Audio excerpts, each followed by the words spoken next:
U današnjoj temi ću vam govoriti o nevjerojatnim zdravstvenim blagodatima pravilnog uzimanja sode bikarbone.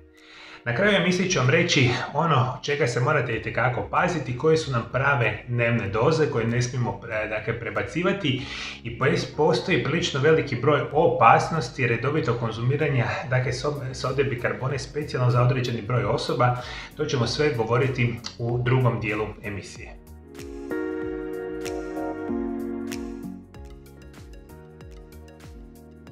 Kada razmišljamo o samoj sodi bikarboni, svima vama je to itekako poznati dio svakodnevnog kućanstva. Vi sodu bikarbonu možete koristiti recimo čak u sredstvima za čišćenje, možete ga koristiti oralno, što ću vam danas najbitnije pričati, isto tako možete konzumirati na koži, imate izuzetno veliki broj načina konzumiranja same sode bikarbone.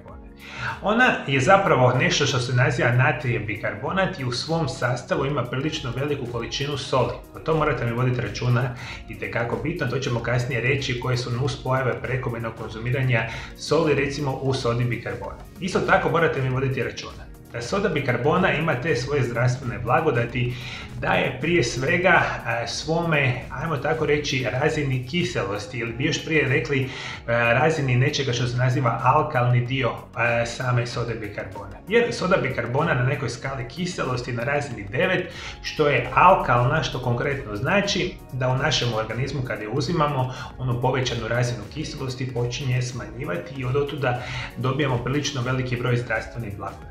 Soda bikarbona kao takva djeluje antifugalno, a djeluje antibakterijski, djeluje, rekli smo, i protiv gljivica i slično, ima prilično veliki broj primjena. Na prvom mjestu ćemo reći da soda bikarbona, ako se koristi u umjerenim količinama, može privremeno smanjiti onu situaciju sa vašom žgaravicom, gastritisom i slično, što u velikom broju osoba itekako redovito koristi. Ono što morate voditi računa o tome, ona se smije koristiti za želučane tegobe u kratkom vremenskom periodu. Recimo od 1 do 2, ne više, i ne smijete mi prebacivati pola male žličice otopljenu recimo 200 ml vode. I onda vi kad otopite takvu otopinu sa vodom i sodom bikarbonom, popijete kad imate žgaravicu, gastritis, i tu sebi možete pomoći. Ali samo iz perspektive ako imate povišenu razinu želučane kiseline. U puno većim omjerima ćete imati nisku razinu želučane kiseline, pa nam onda iz ove perspektive ne želimo konzumirati. Ukoliko imate visoku razinu želučane kiseline, umjereno korištenje sode bikarbona vam može pomoći. Kada koristite sodu bikarbonu, može smanjiti umor i bolove u mišićima. Prema znanstvenim istraživanjima, soda bikarbona može pozitivno utjecati na sportske performanse.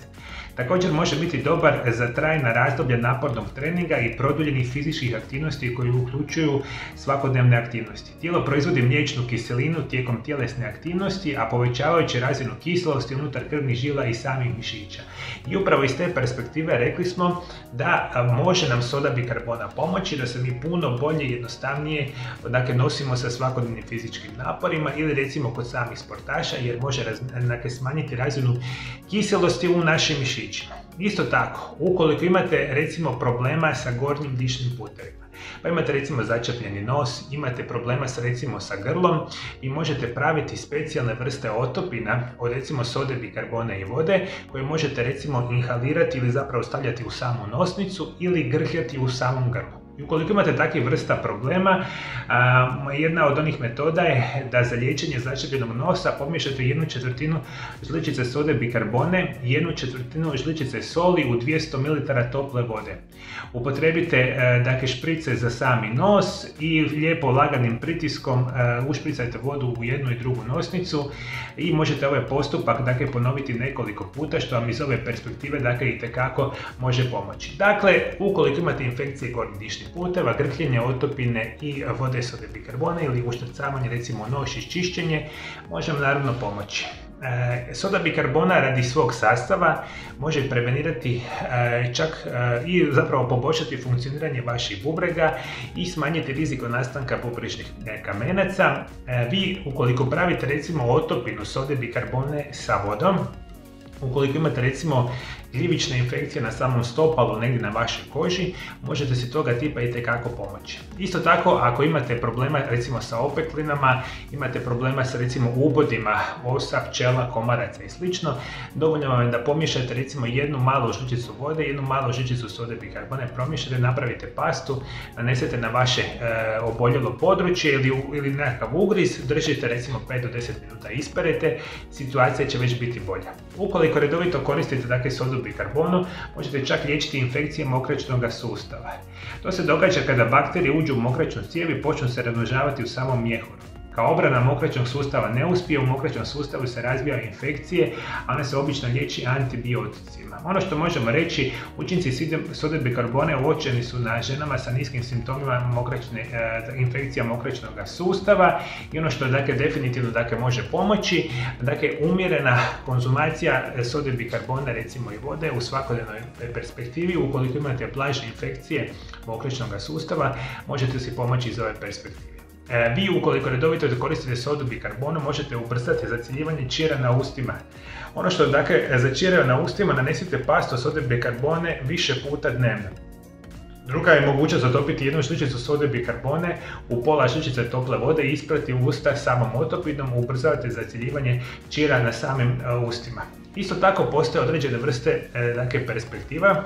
Ukoliko imate neugodne mirise u vašem tijelu, recimo ispod pazuha ili negdje, isto tako vam je to jednostavno riješiti, napravite pastu od vode, sode bikarbone, nanesete na vaša mjesta, iste sekunde, naravno poslije toga isperete, imate puno bolju perspektivu smanjivanja ove šanse. Isto tako, postoje određene studije koje kažu čak da možemo umanjiti soda bikarbona simptome čak nakon kemoterapije. Jer ono što se zapravo događa, liječenje raka uzrokuje nuspojave koje se javljaju kada liječenje utječe na organe i zdrava tkiva. Neke od ovih nuspojava uključuje problema sa ustima i sa grlom. Soda bikarbona može pomoći u nekim od tih tretmana raka da djeluje učinkovitije.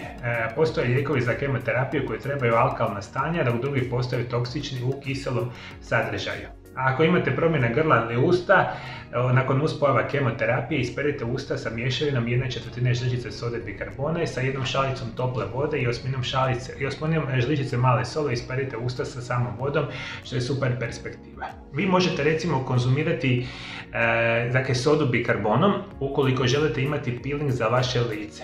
Isto tako napravite pastu od ravnomjernog unosa vode i sode bikarbone, nanesite na vaše lice, isperite, situacija će biti puno bolja. Ukoliko želite na potpuno prirodan način pomoći funkcioniranju vašeg vlastišta i kose, super vam je to jednostavno. Uzmete recimo standardni šampon koji koristite i u njega dodajte jednu malu žličicu sode bikarbone. Sve lijepo promiješajte, utrljajte u vašu kosu i isperite kao da je normalna perspektiva toga tipa. Soda bikarbona vam može pomoći u liječenju onih mitesera, akni i sličnih perspektiva sa kožom. Isto jedan od onih pozitivnih situacija. Vi kada koristite sodu bikarbone možete čak ukloniti perut, pomiješate jednu malu žličicu sode bikarbone sa limunovim sokom. Nanesite smjesu na vlastište i ostavite da stoji 3 minute prije ispiranja vode, ponovite tretman jednom tjedno. Pomaže u liječenju svrbeža i osipa, što je jako bitno za reći. Vodite mi naravno računa kada vi zapravo ne smijete konzumirati sodu bikarbonu. Prije svega, predugo konzumiranje sode bikarbone nikako vam nije preporučljivo. Normalna preporučena dnevna doza, ukoliko ste počeli konzumirati sodu bikarbonu, biti će vam maksimalno pola male žličice otopljeno recimo u 200 ml vode. Ako prođe recimo nekoliko dana, tjedan dana i vaša situacija recimo relativno u redu, vi možete pomalo pojačati tu dozu, ali da ne bude više od 1 do 1,5 male žličice sode bikarbone dnevno nikako. To govorimo za one osobe koje žele razmišljati o svome zdravlju. Isto tako, pošto u sodi bikarbon imamo prilično veliku količinu soli, svi koji imate problema sa visokim krvnim tlakom, pijete lijekove za visoki krvni tlak i sličnih vrsta tegoba, ne bi smjeli konzumirati jer smo rekli da prekomjerna razina soli u organizmu djeluje negativno na funkcioniranje srca, isto tako i na bubrega. Rekli smo, ukoliko imate blaže situacije vezane sa samim bubrezima, vi u nekim teorijama možete sebi pomoći sa umjerenim konzumiranjem sode bikarbona. Ukoliko previše koristite sodu bikarbonu, a imali ste nekakvih bubrežnih tegoba, to nikako ne smijete raditi. Isto tako, sodu bikarbonu ne smijete piti razređenu u vodi naglo i brzo. to što veliki broj vas će raditi. Dakle, rastopite mi sodu bikarbonu u vodi i pomalo pijuckajte nekoliko minuta. Isto tako ne smijete konzumirati sodu bikarbonu recimo kada ste pretjerano siti, kako ne bi imali problema sa samim želucem. Isto tako možemo reći, ako imate edeme, bolesti jetre i ako ste recimo trudni ili dojite, morate se suzdržati od konzumacije sode bikarbone, i ako imate određene lijekove za recept, prije konzumacije lijekova morate se posavjetovati sa vašim liječnikom. Generalno se dakle razmišlja da ukoliko pijete lijekove da ne smijete konzumirati recimo 2 sata prije toga sodu bikarbonu da ne bi utjecala na vaše lijekove i sl. Dakle, generalno razmišljamo za teške kronične bolesnike koji piju velike količine lijekova morate itekako voditi računa da li smijete konzumirati uopće sodu bikarbonu. Ukoliko niste svjesni, zapravo niste sigurni, posavjetujte se sa vašim liječnicima. Međutim, ako umjereno koristite, povremeno tijekom godine ove zdravstvene blagodati mogu biti prisutne svima vama, samo morate voditi računa o tome koliko. Moja prva knjiga, Isprekidani post, tajna zdravlja i dugovječnosti, službeno je u prodaji. I svi vi koji želite kupiti knjigu, posjetite moju internetsku stranicu www.mariolab.eu ili nas kontaktirajte na broju telefona koje vidite na ekranu i dobit ćete upute kako kupiti moju prvu knjigu.